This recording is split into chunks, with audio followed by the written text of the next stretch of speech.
Muy buenos días, Alejandro. Saludo para ti, Juan Pablo, muy buenos días para la mesa de trabajo y también hacerle extensivo el saludo al general Murillo. Bueno, ya terminamos con el general Murillo. Quería hacer una reflexión. A ver, el acercamiento que está teniendo Petro con los empresarios de Colombia. Acaba de decir en el Congreso de Infraestructura que no está en desacuerdo con las concesiones viales en Colombia, que quiere fortalecer la ANI. ¿Qué lectura le da usted al nuevo manejo que le está dando Petro al país para tratar de calmar los ánimos cuando en el gobierno lo que se ha visto es una agresividad con el sector privado? Bueno, Juan Pablo, lo que vemos nosotros es que hay un gobierno que cada semana improvisa, un gobierno que no tiene claro para dónde va. Mire la crítica no más en el tema del proceso de paz con el ELN. Lo critica el mismo gobierno diciendo que se sentaron en una mesa y no tenían claro qué iban a pactar, cuáles eran las líneas rojas sobre las cuales iban a definir este proyecto. En el tema que tú mencionas es lo mismo. Nosotros vemos un gobierno hoy afanado única y exclusivamente por sacar adelante una reforma que es la reforma a la salud, que incluso ha bloqueado el trabajo legislativo, como quiera que en la agenda de cada día de las plenarias de Cámara el primer punto en el orden del día es la reforma a la salud. Tal vez el proyecto legislativo que el gobierno quiere como una bandera del gobierno sacar adelante, pero vemos que no es la manera, que no es la forma. A las malas, a los berracazos, así no sale una reforma. Siempre entendemos nosotros que el Congreso es la pluralidad no solo de los partidos, sino la pluralidad de los pensamientos, de las ideas, de las apuestas, de la visión. La Cámara de Representantes tiene voz, tiene vocería de todas las regiones del país, Juan Pablo. Por eso es importante escuchar los partidos y escuchar los voceros de estas bancadas. Nosotros le hemos manifestado, yo se lo dije personalmente al ministro Velasco, que él argumentaba el pobre debate, el bajo nivel del debate que hoy tiene la reforma a la salud. Y yo le decía precisamente que ese pobre nivel o bajo nivel del debate, porque él dice que se ha ceñido todo simplemente al trámite, a lo establecido en la ley 15 para la aprobación y no a la profundidad del debate. Y yo le decía que si el debate hoy no tiene altura, no tiene contenido, no tiene discusión importante, es precisamente, Juan Pablo, porque el gobierno, la exministra Corcho, no quiso escuchar los partidos, no quiso escuchar la postura de los partidos. Queríamos construir entre todos los partidos. Aquí también tengo que mencionar al Partido Liberal y al Partido de la U, Partido Conservador. Quería construir un documento que reformara el servicio de salud, porque cuando hablamos de un proyecto de esto, estamos hablando de 50 millones de colombianos.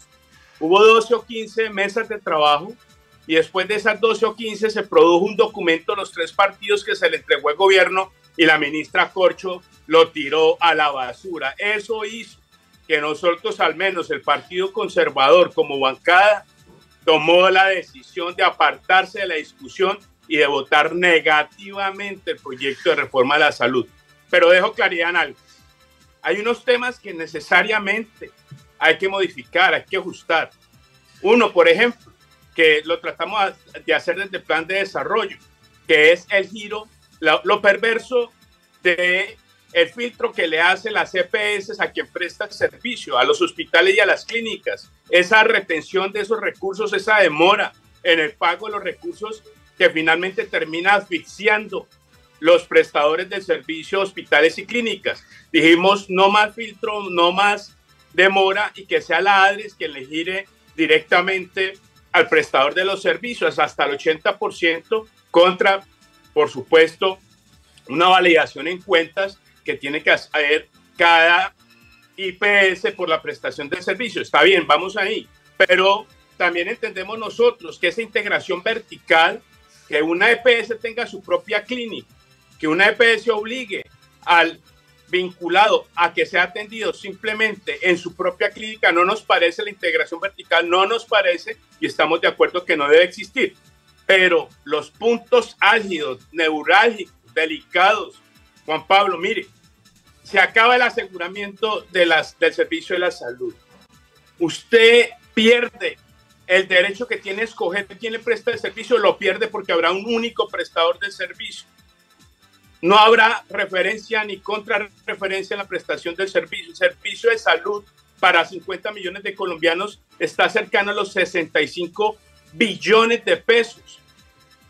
Nosotros entendemos que con el cambio de modelo esto se podría disparar y crecer 10 billones más, es decir, estar cercano a los 75 billones de pesos. La pregunta, el reclamo que hace Cámara de Representantes, la bancada del partido, que le ha pedido al ministro de Hacienda, entréguenos el aval, la viabilidad fiscal, financiera y el soporte de los 10 billones de pesos, y por supuesto, durante toda esta discusión, 6 meses que llevamos, nunca ha aparecido ese aval, esa viabilidad financiera. Eso nos preocupa. ¿Cómo se va a fondear ese nuevo modelo de salud que está en los centros de atención prioritarias, primarias? Eso necesariamente lo que hace es cercar el servicio, restringir el servicio. Usted se mueve de un territorio, de una región, y pierde el servicio. Usted tiene que estar amarrado a un territorio. Nosotros vemos que estos temas son los que de manera importante hacemos reparo, y hay otros más. Nuestra propuesta hablaba más o menos de 18 puntos para ese proyecto que queríamos construir entre todos los partidos, que nunca se dio. Ahora bien, estamos en la discusión.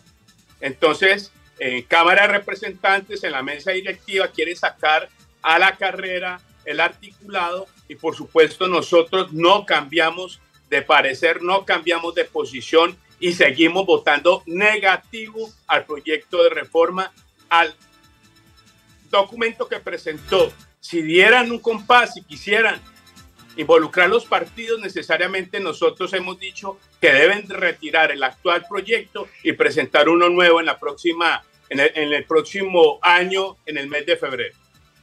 A ver, ingeniero Alejandro Martínez, sobre ese tema de la salud ha hecho usted una muy elocuente explicación del tema, y eso es lo que quisiéramos escuchar. Por ejemplo, lo que hizo Álvaro Uribe con Petro, eso debía haberse hecho hace mucho tiempo. ¿Qué concepto le merece, por ejemplo, ese tema de las críticas del ministro tolimense Jaramillo, que a mí me dan vergüenza, hablando de la mermelada que le dan a los de la Alianza Verde y cómo ellos no los apoyan en el Congreso, y el rifirrafe que hay con los verdes? Bueno, Juan Pablo, este es un tema muy delicado. Ese es un tema para ponerle mucha atención, y la verdad, con estas declaraciones, estos congresistas, estos representantes a la Cámara, entiendo que ya fueron recusados por cuenta de estas declaraciones. Querer decir o querer insinuar que se están acordando, se están ajustando mayorías, o que se están cuadrando votos o votaciones a través de puestos, como quedó evidente en las declaraciones del ministro, es un tema muy delicado, es un tema que sobrepasa la propia discusión, que pone en riesgo incluso las credenciales de estos congresistas. Veía unas declaraciones donde pues está la figura de confusión, donde se están comprando los votos por un tema eminentemente burocrático, de cuotas políticas, de puestos. Repito, Juan Pablo, lo que los medios de comunicación, las declaraciones del ministro han salido a la luz pública. Esto es un tema muy delicado, pero además entiendo que esta recusación hará precisamente entonces que la Comisión de Ética se tenga que ocupar y atender por lo pronto esta recusación, y determinar si los miembros de la bancada del Partido Verde están o no incursos en algún tipo de acto indebido. Ingeniero Alejandro Martínez, ¿es usted el nuevo líder del Gómez Gallismo en el Tolima? No, Juan Pablo, nosotros tenemos un gran equipo.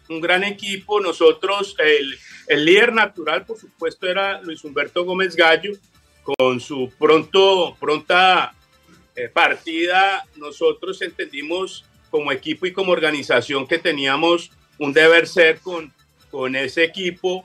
En su momento, pues por supuesto, nosotros entendimos que quien tenía que llegar al Congreso de la República era nuestro amigo José Elber Hernández Casas, pero no es solo Alejandro Ochoco, es un un número importante de personas que hacen posible este equipo. Ahí está Gonzalo, está el doctor Mario Castaño, están muchos amigos de los municipios, están los líderes nuestros en la ciudad de Ibagué.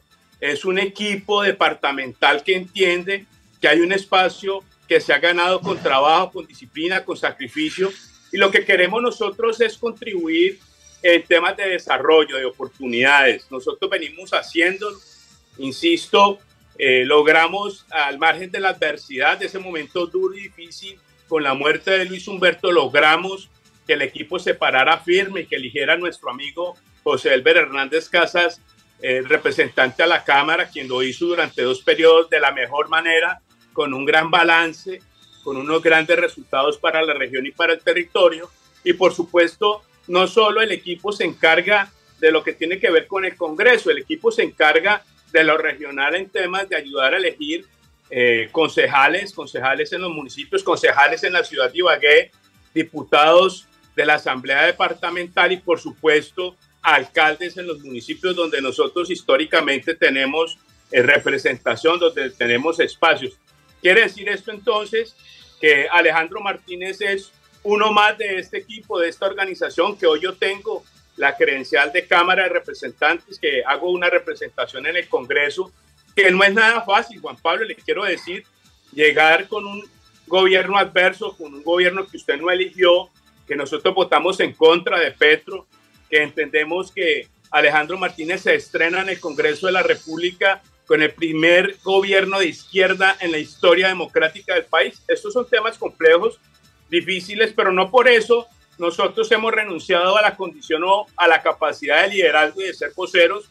Hemos estado muy pendientes y hoy, digamos, hay un gran balance. Después del 29 de octubre hay un gran balance que nos anima, que nos motiva a seguir trabajando día a día por el departamento del Tolima. ¿Qué perspectivas tiene con la infraestructura vial en Colombia? Lo que va a pasar con las concesiones, en particular con Vía 40 Express, que van a socializar algo nuevo, ¿no? Estamos investigando qué es lo que va a anunciar Vía 40 Express, que ahora es de la multinacional Vinci, ya sin con concreto. ¿Ha mejorado la movilidad? ¿El puente Tolimaida le satisfizo, etcétera?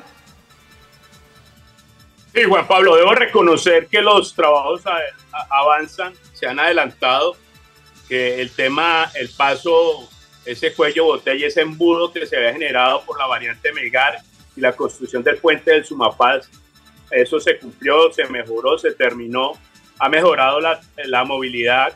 En este momento, digamos, no recuerdo cuál unidad funcional es, pero el tramo de Silvania hacia Fusa es el que registra complicaciones. Entendemos que la concesión avanza. Tuve la oportunidad de revisar de manera técnica los avances de la obra de Vía 40 y lo proyectado es que sobre el año 2025 deben ya estar el 100% de obras terminadas y una concesión, una intervención de ese corredor vial Bogotá-Girardot terminado, pues obviamente para beneficio de todos nosotros los usuarios de esta vía tan importante. Mire, nosotros a veces queremos entender el gobierno, queremos acompañar, pero son esa serie de noticias que se lanzan, no sé si de manera apresurada, no sé si noticias que se lanzan en algún momento de euforia, o no sé si son noticias que se lanzan en momentos como cortinas de humo para distraer la atención de los colombianos, pero son esas noticias, pienso yo, no trabajadas, no evaluadas, las que finalmente le hacen daño al país. Mire eso, llegó el gobierno Petro y dijeron no más alzas a los peajes. Y entonces la gente se puso feliz. Y ayer el ministro de Transporte anunció que para el año 2024, en el mes de enero y sobre el mes de mayo, junio, vienen 2 alzas. ¿Para qué retienen un alza durante el año 2023 cuando en el año 2024 le van a aplicar 2 alzas en el tema de peajes a los corredores viales nacionales?